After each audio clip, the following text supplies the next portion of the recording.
All right, well, welcome everyone, and I hope you're all doing well. We're starting on page 41, if you have a copy of the book, on 31st July, 1918, the Gospel of Holy Mother. And we're still in the reminiscences of Sarayubala Devi, who was a householder devotee of Mother's. It was 7:30 in the evening. The Holy Mother was seated in the shrine room. This day, too, her conversation turned on the late Swami Premananda. She said, "My child, in the body of Baburam, there was neither flesh nor blood after his last illness. It was a mere skeleton." Chandra Babu came to the room and joined in our talk. He told the mother that some devotees gave sandalwood, butter, flowers, incense, etc., worth 400 or 500 rupees for the cremation of the Swami's body. The mother remarked, "Their money is indeed blessed. They have spent it for a devotee of God. God has given them abundantly and will give them more." Chandra Babu left the room. "Listen, my child," she continued. "However spiritual a man may be, he must pay the tax for the use of the body to the last farthing." There's a footnote that says, "undergo suffering and death incidental to the embodied state."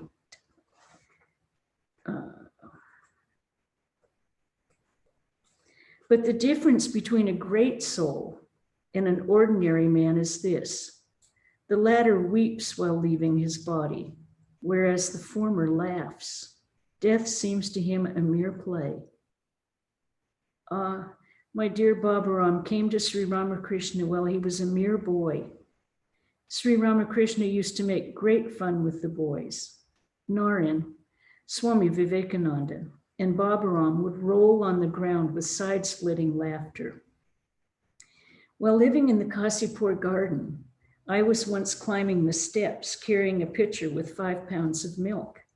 I felt giddy and the milk spilt on the ground. My heels were dislocated. Narayan and Baburam came running there and took care of me. There was a great inflammation of the feet. Sri Ramakrishna heard of the incident and said to Baburam, "Well, Baburam, it's a nice mess I'm in now. Who will cook my food? Who will feed me now?" He was then ill with cancer in the throat and lived only on farina pudding.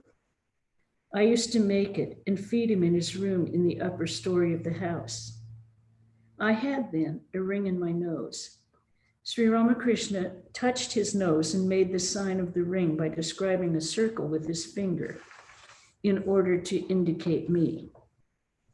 He said to Baburam, "Baburam, can you put her," making the sign, "in a basket and carry her on your shoulder to this room?"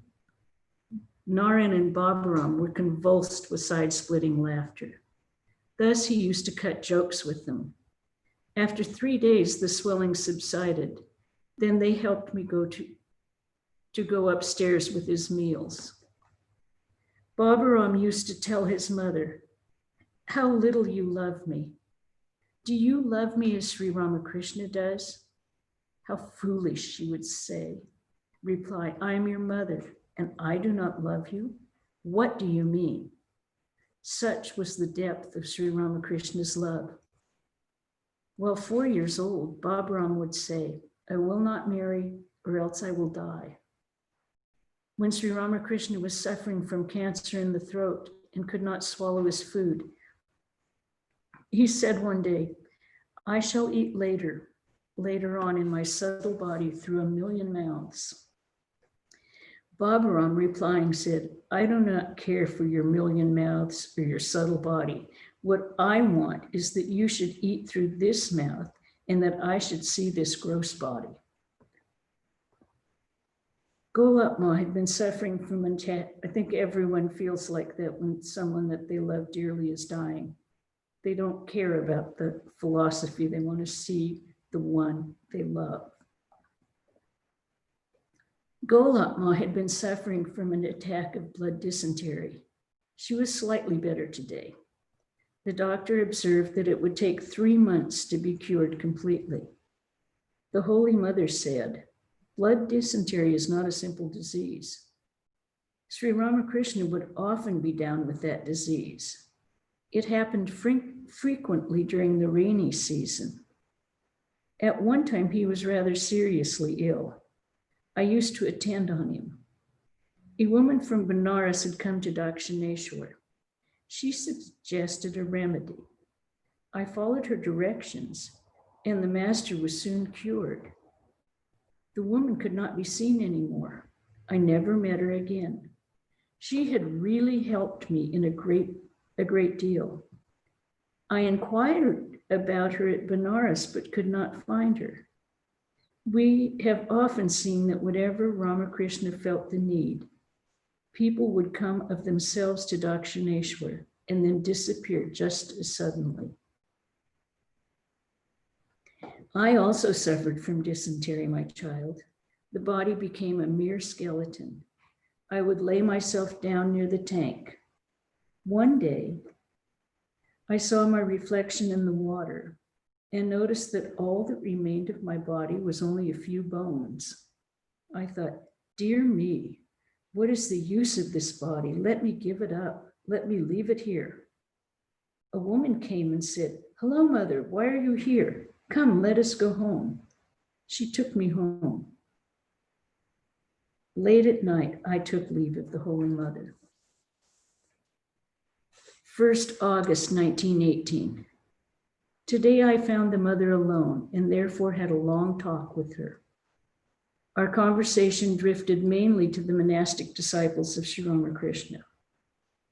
Perhaps on account of the passing of Swami Premananda, the mother had been continually thinking of these monks. Referring to them, the Holy Mother said, Sri Ramakrishna accepted his disciples only after thoroughly examining them. What an austere life they led at the Bharanagore monastery after his passing away. Niranjan, Swami Niranjanananda, and others often starved themselves. They spent all their time in meditation and prayer. One day, these young monks were talking among themselves. We have renounced everything in the name of Sri Ramakrishna. Let us see if he would supply us with food if we simply depend upon him. We will not tell anybody about our wants. We will not go out for alms. They covered their body with sheets of cloth and sat down for meditation. The whole day passed. It was late at night. They heard someone knocking at the door.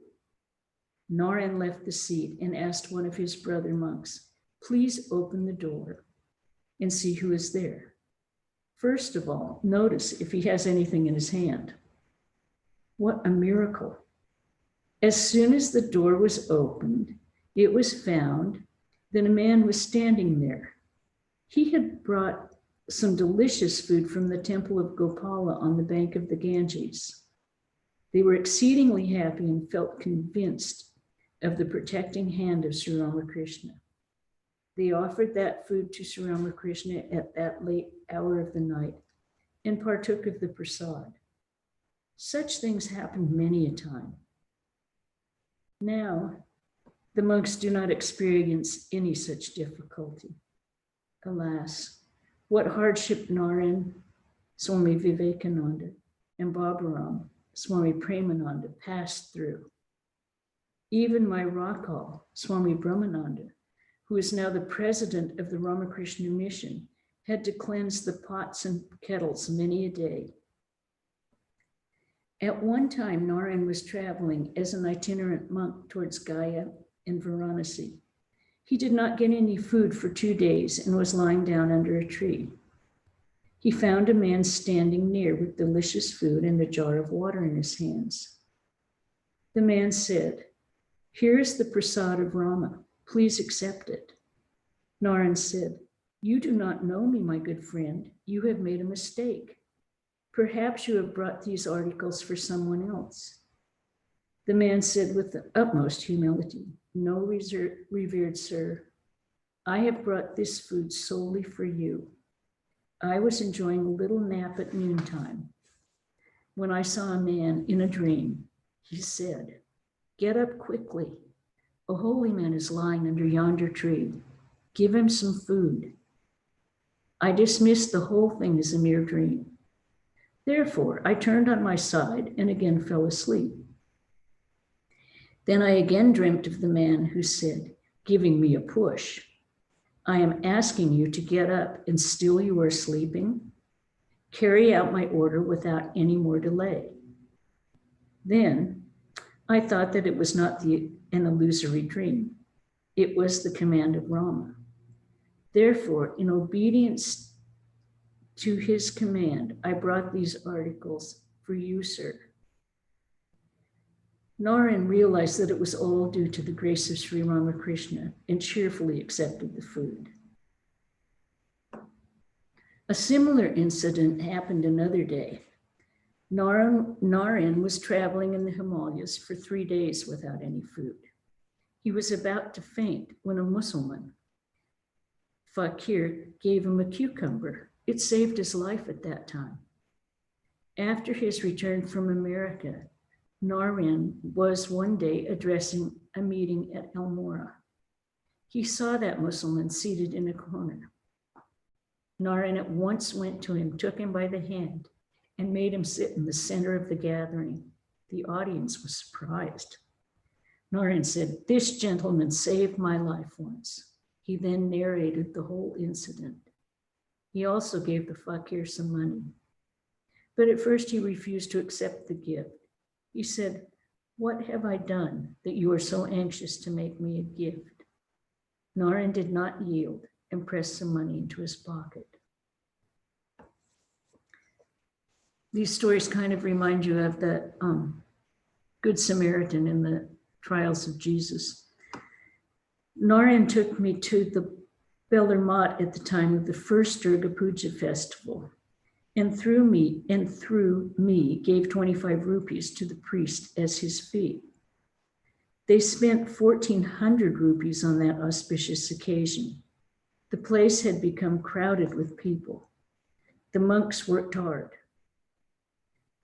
Narayan came to me and said, "Mother, please make me lie down with fever." No sooner had he said this than he was down with a severe attack of fever. I thought, goodness gracious, what is this? How will he be cured? "Do not be anxious, mother," said Narayan. "I have myself begged for this fever. My reason is this. These boys are working hard, but if I see the slightest mistake, I shall fly into a rage and abuse them. I may even give them slaps. It will be painful to them as well as to me. Therefore, I thought it would be better to lie down with the fever for some time." When the day's function was over, I came to him and said, "Dear child, the work is now over. Please get up." Narayan said that he was all right and got up from bed. Narayan brought his own mother to the mat at the time of the Durga Puja. She roamed from one garden to another and picked chilies, eggplants, etc. She felt a little proud, thinking that it was all due to her son Narayan. Narayan came to her and said, "What are you doing there? Why do you not go and meet the Holy Mother? You are simply picking up these vegetables. Maybe you are thinking that your son has done all this work. No, mother, you are mistaken. It is he who has done all this. Narayan is nothing." Narayan meant that the mat was founded through the grace of Sri Ramakrishna.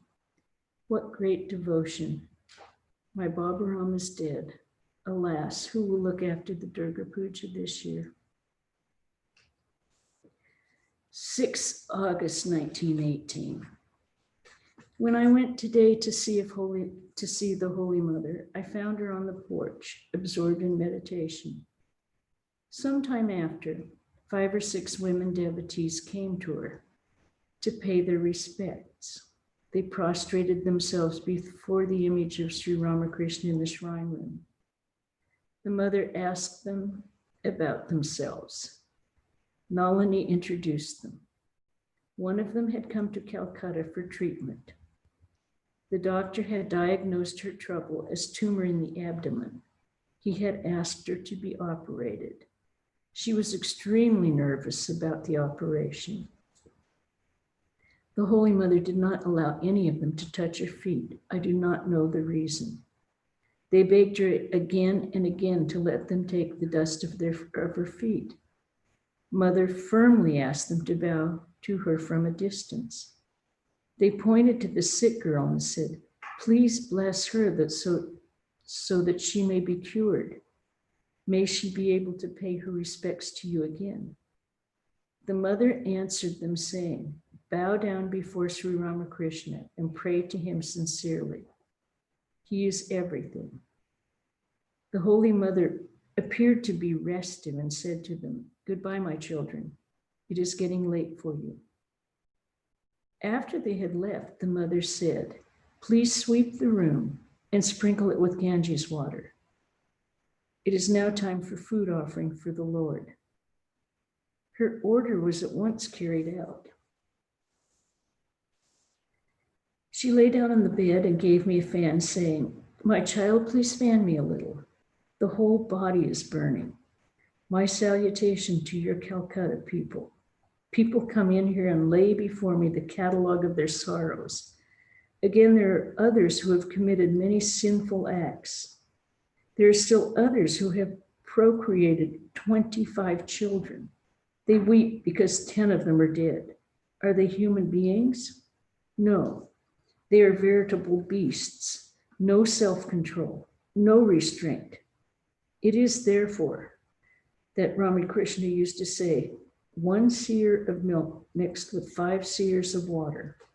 It is so difficult to thicken such milk. My eyes have become swollen by constantly blowing the fire to keep it burning. It is such a hard job to thicken such milk.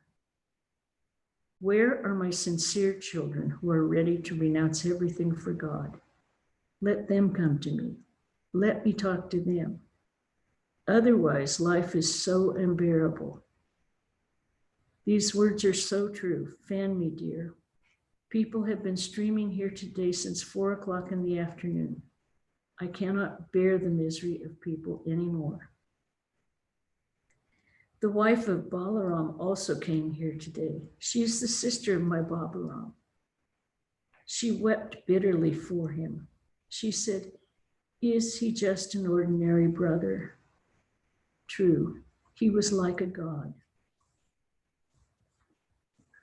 We can see that Holy Mother felt the loss of Babaram very, very deeply, but was not so much because he was such a renunciate and so sincere. I have a feeling the people who came from Calcutta might not have had that selfless attitude. She was so stern with them. 14 August 1918. I found the Holy Mother engaged in conversation with a widow, the sister of Dr. Durgapada Babu. The doctor's sister had become widowed at an early age. There was some trouble regarding the property left by her husband. She could not secure the probate of the will. They were talking about these things, and at last the mother said to the widow, "As you have no right to sell the property, I would advise you to place it under the care of a good man. A worldly-minded person can never be trusted in money matters. Only a real monk can resist the temptation of money. Please do not worry so much, my child. Let the will of God be done. You have been following the right path. The Lord will never put you to any difficulty. You want to leave now? All right. But write now and then and come again." After the widow had left, Shamadas, the Ayurvedic physician, came to see Golatma. The Holy Mother waited a while for him, but when she found that he had left, she lay down on her bed and looking at me said, "Now do your duty." I began to rub her body with the medicated oil. The mother said, "The sister of Girish Ghosh is very fond of me. She would always keep apart for me a little of all the articles of food she had cooked at home and send them here. A Brahmin widow would bring them and she would sit by me as I ate them. Her love for me was deep. She had been married in an aristocratic family and owned considerable wealth, but her relatives had squandered away the money. Atul, the brother of Girish, started business with 5,000 rupees. Besides, she had to spend a large amount of money for her husband's illness, which lasted for a year. In her will, she expressed her desire to leave 100 rupees for me. While alive, she was ashamed to give me this amount. She thought 100 rupees was too small an amount. After her passing, her brother came here and gave it to me. She had come to see me on the day previous to the Durga Puja. As long as she stayed, she had never left me for a second. I had planned to go to Benares immediately after the Durga Puja. I was a little busy arranging my things and was moving from room to room. At last she said, "I take your leave now." I was a little absent-minded and said, "Yes, go." She hurried down the stairs. As soon as she left, I said to myself, what a foolish thing have I done? Did I say to her, "Go"? Never before did I say such a thing to anybody. And alas, she never came back. I do not know why such words came out of my mouth. In Bengal, they have a habit of never saying goodbye. They always say, "You go but to come." So they're always expecting you to come back. It's always, "You're leaving now, but you'll be here." I went to the Udbodhan office in the evening. The mother was lying in bed. Radhu was lying by her side on another mat and was pressing her to tell a story. The mother requested me to tell one instead. I was in a quandary. I did not know what to say. I knew the story of Mirabai, the great Vaishnava saint. I narrated it. As I recited the song of Mirabai, which ends in the line, "God cannot be realized without love," the mother cried out in an exalted mood, "Yes, it is very true. Nothing can be achieved without sincere love." But Radhu did not appreciate the story very much. Sarala at last came to my rescue. She told the story from the fairy tales. That pleased Radhu. The Holy Mother was very fond of Sarala. She had to nurse Golapma, who was ill, and so left the room after a while. Then Radhu asked me to massage her feet, but she was not pleased with my doing and requested me to give a harder massage. The mother said, "Sri Ramakrishna taught me the art of massaging by massaging my own body. Let me see your hand." I stretched out my hand toward her. She showed me how to massage. Radhu fell asleep very soon. The mother said, "The mosquitoes are biting my feet. Please pass your hand gently over them." She was quiet for a while and then said, "This year is a very bad one for the Bellarmont.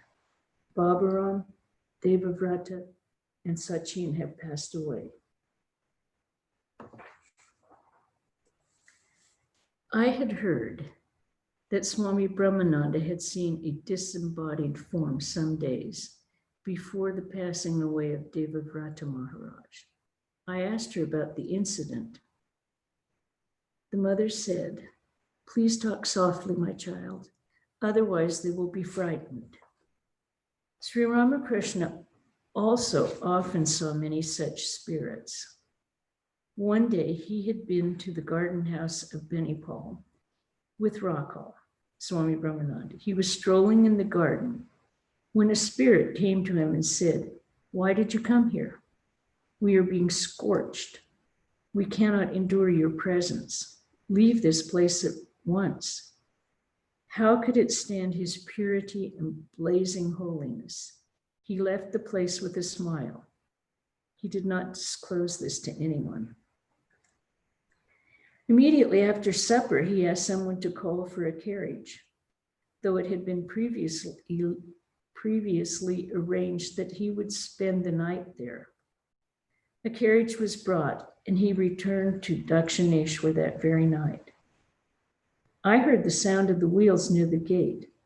I strained my ears and heard Sri Ramakrishna speaking with Rakal. I was startled. I thought, I do not know if he's taken his supper. If not, where can I get any food at this dead of night? I always used to keep something in the stores for him, at least for Rena. He would ask for food at odd hours. I had been quite sure of his not coming back that night, and so my store was empty. At the gate of the temple garden, all the gates of the temple garden were barred and locked. It was 1 o'clock in the morning. He clapped his hands and began to repeat the names of God. The entrance gate was opened. I was thinking anxiously what to do about his food in case he was hungry. He shouted to me, "Don't be anxious about my food. I've had my supper." Then he narrated to Rakal the story of the ghost. Rakal was startled and said, "Dear me, it was really wise of you not to have told me about it at the time. Otherwise, my teeth would have been set on edge through fear. Even now I am seized with fear."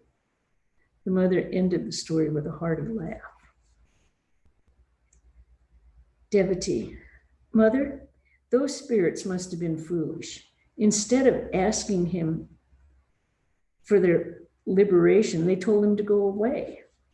Mother, they will no doubt be liberated. His presence can not be in vain. Once Narayan liberated a disembodied spirit in Madras. I narrated one of my dreams to the mother. I said, "Mother, I once dreamt that I was going to someplace with my husband. We came to a river, the other bank of which could not be seen. We were going by the shady track along the river when a golden creeper so entwined my arms that I could not free them from it. From the other side of the river came a dark-complexioned boy with a ferry boat. He said, 'Cut off the creeper from your arm, and then only will I take you across the river.' I cut off almost the whole creeper, but the last bit I could not get rid of. In the meantime, my husband also disappeared. In despair, I said to the boy, 'I cannot get rid of this bit. You must take me to the other side.' With these words, I jumped into the boat. It sailed and my dream vanished." The mother said, "The boy whom you have seen is none other than Mahamaya, the great cosmic illusionist. She took you across the waters of the world in that form. Everything, husband, wife, or even the body, is also illusory. These are all shackles of illusion. Unless you can free yourself from these bondages, you will never be able to go to the other shore of the world. Even this attachment to the body, the identification of the self with the body, must go. What is this body, my darling? It is nothing but 3 pounds of ash when it's cremated. Why so much vanity about it? However strong or beautiful this body may be, its culmination is in those 3 pounds of ashes. And still people are so attached to it. Glory be to God." Once I spent a couple of months at Kailwar in the district of Ara. It was a very healthy place. Golatma, Balaram's mother, Balaram's wife, and others were with me. The country abounded in deer. A herd of them would roam about in the form of a triangle. No sooner had we seen them than they fled away like birds. I had never before seen anything running so swiftly. Sri Ramakrishna would say, musk forms in the navel of the deer, being fascinated with its smell. The deer run hither and thither. They do not know where the fragrance comes from. Likewise, God resides in the human body, and man does not know it. Therefore, he searches everywhere for bliss, not knowing that it is already in him. God alone is real, all else is false. What do you say, my child? The Holy Mother had nettle rash all over her body. If any of you have ever had poison oak, you know what that's like. She said, I have been suffering from this ailment for the past 3 years. I do not know of whose sins I have been suffering in this body. Otherwise, how is it possible for me to get any disease? I went to see the mother one evening and found that a number of girls from the Vedanta school had come. Among them were 2 girls from South India. When mother learned that they knew English, she said, let me see, come on, translate this into English. I shall now go home. One of them did it. Mother said again, what will you eat at home? How will that be in English? Hearing the translation, mother laughed heartily with joy. She asked them, can you sing? When they answered in the affirmative, she asked them to sing a South Indian song. They began singing and mother was delighted. See how approachable and cozy she is, and she switches right as young women come in, she switches to another subject that would interest them and takes great, great joy in their things. Okay. 22nd August 1918. It was evening when I went to see the Holy Mother. She was lying on a mat on the floor near her couch. I prostrated myself before her and asked her in the course of our conversation, Mother, it is a long time since I have been to our home in Kalighat. Should I go there now? Mother, why don't you stay here for a few more days? Once you go to Kalighat, you will not be able to come here so frequently. If you fail to come for one day, I become very anxious. You were not here yesterday. I was worried to think that you might be unwell. If you'd failed to come today, I would have sent someone to inquire about you. But if your husband be ailing, if you think this there, then you will have to go to Kalighat. When I told her that there was no such difficulty and that all I feared was popular criticism for staying too long with my sister, she asked me not to mind it and advised me to stay on at Calcutta for a month more. A brahmacharan came up and asked the mother that a certain devotee, and said to the mother that a certain devotee wanted to see her. The mother was very tired and lay on her bed. She was evidently annoyed and said, Dear me, I am to see another person. I shall die. She sat on her bed. A little later, a well-dressed lady entered the room and bowed down to her, touching the mother's feet with her head. You should salute from a distance, said the mother. Why do you touch the feet? The mother asked her about her welfare. Devotee, you know, mother, that my husband has been ailing for some time past. Mother, yes, I have heard that. How is he now? What is the trouble with him? Who is treating him? Devotee, he has been suffering from diabetes. His feet have swollen. The doctor said that this is a dangerous disease, but I do not care for their opinions. They must cure him, Mother. Please say that he will be cured. Mother, I do not know anything, my child.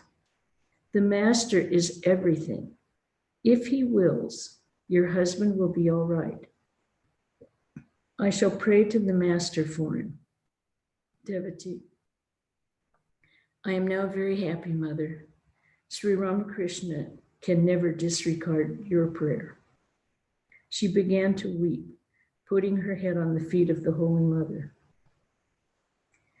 The mother consoled her and said, pray to the Master, he will cure your husband. What is his diet? Devotee, he takes luchi and such other things as are prescribed by the physician. She soon took leave of the Holy Mother and went to see Swami Sardananda.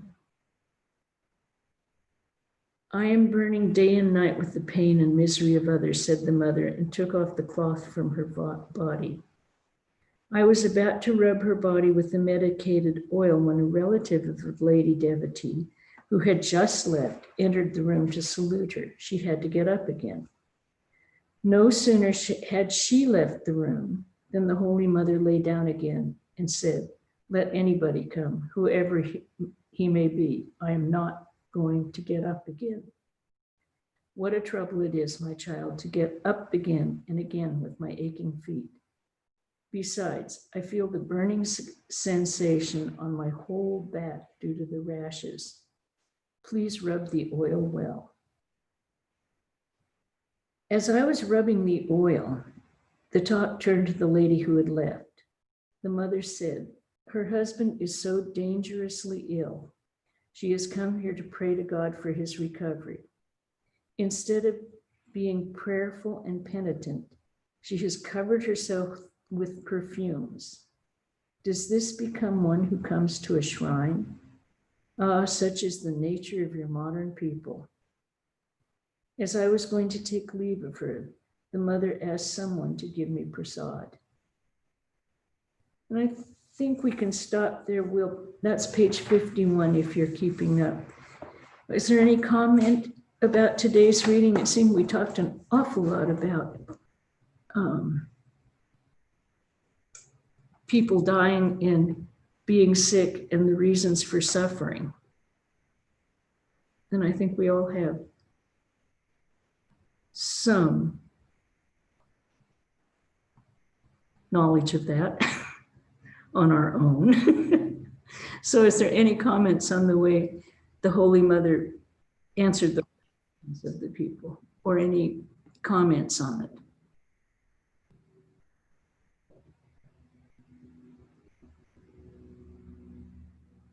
No comments, okay.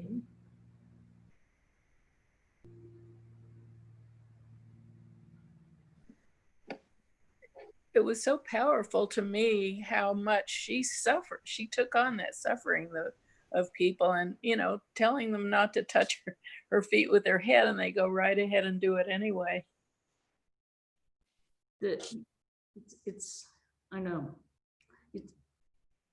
It's very interesting how the devotion of some people takes the form of their desire first rather than accommodating or following the instruction of, who shall we say, the Divine Mother. This Right. devotion takes them to a place of, no, I must touch her feet with my head. And she's saying, please don't. It's an interesting situation. I think they would call that Rajasic Bhakta. Yeah. I think that would not be Sattvic Bhakta.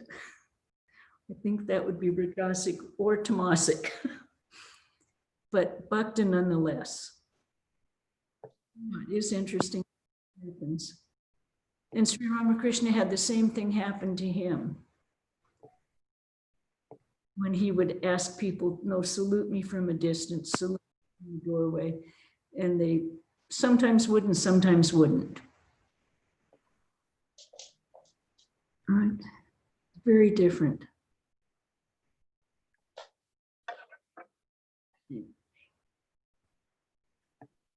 So is everyone, you all are staying relatively, relatively in now, because I talked to at least 5 people in the last couple of days who just, I'm just tired of it. I had to go to an eye doctor today, and even he said, I'm so tired. It will be over soon. So It's Yeah. tough. Yeah, it's really tough. Yeah, I'm getting tired of it. yeah, for sure. Okay, if there's no more comments or anything to add, then we'll end with a chant. Thank you. But thank you all for being here. It's good to see you. Good to see you. Om Shanti Shanti Hari Om Tat Sat Sri Ramakrishna Arpanamastu.